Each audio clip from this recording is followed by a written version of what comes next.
जय स्टूडेंट, मेरा नाम जितेंद्र पायरिया है from Pariya institute, head office Nangloi Delhi. बच्चों, हम लोग एसएससी और दिल्ली पुलिस के फ्रेश बैचेस स्टार्ट कर रहे हैं और इसमें दो खासियत रखी गई है बच्चों। एक तो ये कि हम लोग सुपर 30 बैचेस बना रहे हैं, जैसे पहले भी हम लोग सुपर 30 बैचेस बनाते थे, ठीक है। तो अब की बार हम लोग स्टार्टिंग से सुपर 30 बैचेस बना के चल रहे हैं, यानी एक बैच में जो है टीचर और स्टूडेंट का जो रेशियो रहेगा वो 1:30 का रहेगा, ठीक है। और 30 से ज्यादा स्टूडेंट हम लोग वैसे भी नहीं रखते हैं, ठीक है। सेकंड थिंग क्या है, एक फाउंडेशन बैच रहेगा और एक एडवांस लेवल पे बैच रहेगा। जो बच्चे बिल्कुल फ्रेश आ रहे हैं, ठीक है, जैसे 12th के जो बच्चे हैं अभी एग्जाम दे जाए, उनके लिए हम लोग फाउंडेशन बैच रखेंगे, बेसिक वाला बैच रखेंगे। और जो बच्चे पहले से प्रीवियस तैयारी करके आए, कुछ टाइम तैयारी करके आए या ऑनलाइन जिन्होंने कोचिंग ली है, ठीक है, आप उनके लिए हम लोग एडवांस लेवल पे बैच रखेंगे। या यूं कह सकते हैं कि हम लोग उसको जो सीजीएल के लिए बैच स्टूडेंट आ रहा है उनको भी एडवांस बैच में रखेंगे, ठीक है। तो ये दो बैचेस की मैंने आपको खासियत बताई, ठीक है। और दूसरी चीज क्या है, अभी अप्रैल में फ्रेश बैचेस स्टार्ट हो रहे हैं, ठीक है। कुछ टाइम बाद क्या होगा, मई में या जून में न्यू स्टूडेंट जो आएंगे वो कहेंगे भी फ्रेश बैच हमें फ्रेश बैच में ज्वाइन करना। तो ऐसा कहीं भी संभव नहीं हो पाता, किसी भी इंस्टीट्यूट पे आप चले जाएंगे तो आपको पहले क्या बेसिक बैच में बैठाया जाएगा, 10-15 दिन बाद रनिंग बैच में बैठा दिया जाएगा। तो ये इस समय जो है आपके पास गोल्डन अपॉर्चुनिटी है। तो सभी जगह फ्रेश बैच स्टार्ट हो रहे होंगे, ठीक है। तो जो भी आपको सूटेबल लगता है वहां ज्वाइन करें। तो अप्रैल में करेंगे तो आपके लिए बेनिफिशियल रहेगा, अदरवाइज बाद में फिर रनिंग बैच में आपको एडजस्ट करने में दिक्कतें फेस करनी पड़ेगी, ठीक है। और इस साल का जो एसएससी का कैलेंडर आया है, पूरे साल काफी वैकेंसीज है, ठीक है। सीएचएसएल की भी है, एमटीएस की भी है, सीजीएल की भी है। दिल्ली पुलिस में हमारा एमटीएस आ गया मल्टीटास्किंग के नाम से। इसके अलावा कांस्टेबल का आएगा, कांस्टेबल जो एग्जीक्यूटिव की पोस्ट होती है उसके लिए है, हेड कांस्टेबल है, मिनिस्ट्रियल है, ठीक है। हेड कांस्टेबल मिनिस्ट्रियल की पोस्ट है। इसके अलावा हमारा डॉग हैंडलर आ जाता है। डॉग हैंडलर का भी मेंशन नहीं किया पर बता रहे हैं कि डॉग हैंडलर की वैकेंसी निकलेगी। इसके अलावा वायरलेस ऑपरेटर की वैकेंसी है, जो साइंस स्ट्रीम के बच्चों के लिए होता है मेनली, ठीक है। पीसीएम होना चाहिए उसमें। इसके अलावा सीपीओ की वैकेंसी भी आ रही है, ठीक है। सेंट्रल पुलिस ऑर्गेनाइजेशन की वैकेंसी है, जिसे सीएपीएफपी का जाता है, कंबाइंड आर्म पुलिस फोर्स। जितने पैरामिलिट्री फोर्स है उसके जो सब इंस्पेक्टर इसी एग्जाम से भर्ती होते हैं, जिसमें दिल्ली पुलिस का सब इंस्पेक्टर भी आता है। इसके अलावा सीजीएल है, ठीक है, कंबाइंड ग्रेजुएट लेवल एग्जामिनेशन, ठीक है। उसकी भी बम्पर वैकेंसीज है, ठीक है। काफी वैकेंसीज होती है सीएचएसएल और एमटीएस की तुलना में, काफी ज्यादा वैकेंसीज होती है, ठीक है। और सैलरी भी ज्यादा होती है और अपने जो क्या कहेंगे उसका जो रुतबा है, ठीक है, इनकी तुलना में बहुत अधिक है, ठीक है। इसके अलावा क्या है, अभी डीएसएसपी की वैकेंसी आने वाली है आपके लिए, ठीक है। इसके अंदर हमारा तिहाड़ जेल में जो वार्डन है उसकी और सुपरिटेंडेंट है, दोनों पोस्ट के लिए वैकेंसीज आ रही है। इसके अलावा यूपी पुलिस की वैकेंसी आ रही है। तो ये साल जो है भर भर के वैकेंसी आ रही है, ठीक है।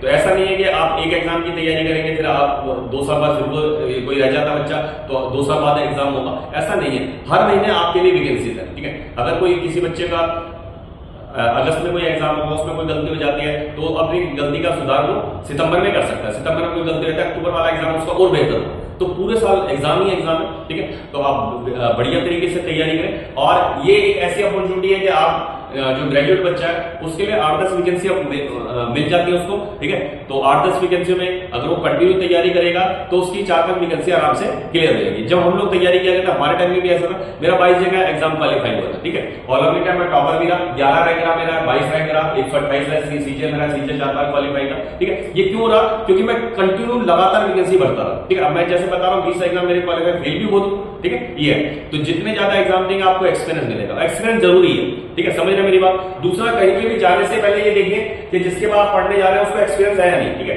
ये ऐसा तो नहीं है कि आपके जो कैरियर के साथ खिलवाड़ कर रहा हो। जैसे ये मैंने बताया, ये जो है साल गोल्डन अपॉर्चुनिटी है, ठीक है, गोल्डन ईयर है कह सकते हैं इसको। क्योंकि अगर ये वैकेंसी आपके हाथ से ये साल निकल जाएगा तो एसएससी की जो हमारा दिल्ली पुलिस की वैकेंसी है वो 2-3 साल के लिए 2-3 साल के बाद आएगी। तो आपको हो सकता है कि पहला ही चांस मिल रहा, पिछली भर्ती में आप 18 साल के नहीं थे कि उसको अप्लाई कर पाए, या आपके पास किसी कारणवश हमारा ड्राइविंग लाइसेंस नहीं था, ठीक है। तो ये जो है साल आपके लिए महत्वपूर्ण है। और इसके बाद 3 साल बाद आएगी, कई बच्चे क्या है उसमें ओवर एज हो जाएंगे, ठीक है, 25 साल कवर कर लेंगे, ठीक है। तो ये मान के चलिए डू और डाई वाला केस होता है, ठीक है।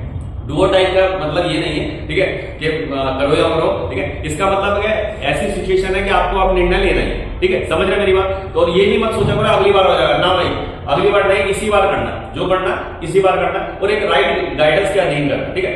और दूसरी चीज क्या है, इतना बड़ा ये एग्जाम नहीं है कि जितना सोचा जाता है कि भाई बच्चा 5-6 सालों से लगा हुआ तैयारी में, ठीक है। आप कहीं किसी इंस्टीट्यूट को ज्वाइन करेंगे, देखेंगे 3 से 4 महीने बच्चे में कितना निखार आया, जो बच्चा बिल्कुल जीरो था, ठीक है, जो 100 में से 10 मार्क्स लेके आता वो 3 से 4 महीने में 40 तक पहुंचता, 50 तक पहुंचता, ठीक है। इस तरह से उसका इंक्रीज होता जाता है, ठीक है। तो आपको पता चल जाएगा साल भर की तैयारी सफिशिएंट है किसी भी एग्जाम को क्वालिफाई करने के लिए, जो वनडे का एग्जाम की बात की जा रही है, ठीक है। तो इस तरह का, ठीक है। तो आप एक टारगेट बनाए कि भाई मेरा ये एग्जाम है और 6 महीने का या मेरे पास 7 महीने का टाइम है, उसके अकॉर्डिंग मैं स्टडी करूंगा। और बच्चा पूछता है कि मैं कितने घंटे तैयारी करूंगा मेरा एग्जाम क्वालिफाई है, तो भाई 4-5 घंटे में आपका एग्जाम क्वालिफाई नहीं होगा, क्योंकि आपका जो प्रतिद्वंदी है, जो आपके साथ जो फाइट कर रहा बच्चा किसी एग्जाम के लिए, वो 8 घंटे पढ़ रहा है। अगर आप 8 घंटे पढ़ेंगे वो 10 घंटे पढ़ रहा है, ठीक है।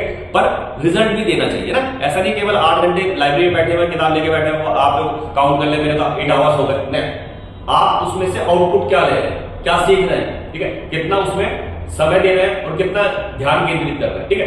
टाइम पास नहीं करना कि आवर बढ़ा दिए, भाई मैं 8 आवर्स पर डे पढ़ रहा हूँ ना, तो यहाँ पे ऐसा भी देखा जाता है कि लाइब्रेरी में भी जा रहे हैं तो 8 आवर्स 9 आवर्स दे रहे हैं, ठीक है। बट रिजल्ट क्या निकल, नील बटा सन्नाटा, ठीक है। ये हमारे भी कई स्टूडेंट है, ठीक है, लाइब्रेरी में बैठते हैं, जब सैटरडे को हम लोग जो क्लास लेके जा चुके हैं, ठीक है, वो कभी उनको बुला दो सैटरडे वगैरह में, तो जब उनका टेस्ट लिया जाता तो बहुत नेगेटिव रिजल्ट आता है ना। ये तो आप जिस भी इंस्टीट्यूट से आपने कोचिंग दी है, ठीक है, अगर वे अलाउ करते हैं तो वहां पे आप टेस्ट सीरीज के लिए जरूर जाएं। ये मोबाइल वाली टेस्ट सीरीज है ना, जो आप लाइब्रेरी में बैठ के देखते हैं अपने या अपने घर पे बैठ के करते हैं, उसमें और इंस्टीट्यूट में जाके टेस्ट देने में जमीन आसमान का अंतर है। आपको अंतर पता चल जाएगा जब आप वहां जाके इंस्टीट्यूट में बैठ के वहां की टेस्ट सीरीज देंगे, ठीक है। अगर आपने कहीं से कोचिंग ले रखी है, ठीक है, तो वहां जाके टेस्ट के लिए जरूर जाएं, हफ्ते में एक बार जरूर जाएं, अपने जो मेंटर है, अपने सर है जिनसे आप पढ़े हैं, ठीक है, उनसे एक बार बातचीत जरूर करें, वो आपको गाइड करेंगे। क्यों? क्योंकि वो आपसे जुड़े हुए, ठीक है, वो इलेक्ट्रॉनिक माध्यम से नहीं जुड़े हुए, ठीक है। आपने जो साल भर उनके साथ क्लास में बिताया होगा वो एक भावनात्मक रूप से आपसे जुड़े होंगे, आपके पेरेंट्स की तरह आपको गाइड करेंगे। समझ रहे मेरी बात? तो टेस्ट के लिए जरूर जाएं, ठीक है, और ऑफलाइन वाला टेस्ट जरूर दें, ठीक है, ऑफलाइन वाला टेस्ट दें, टाइम देख के दे कि भाई कितना टाइम है।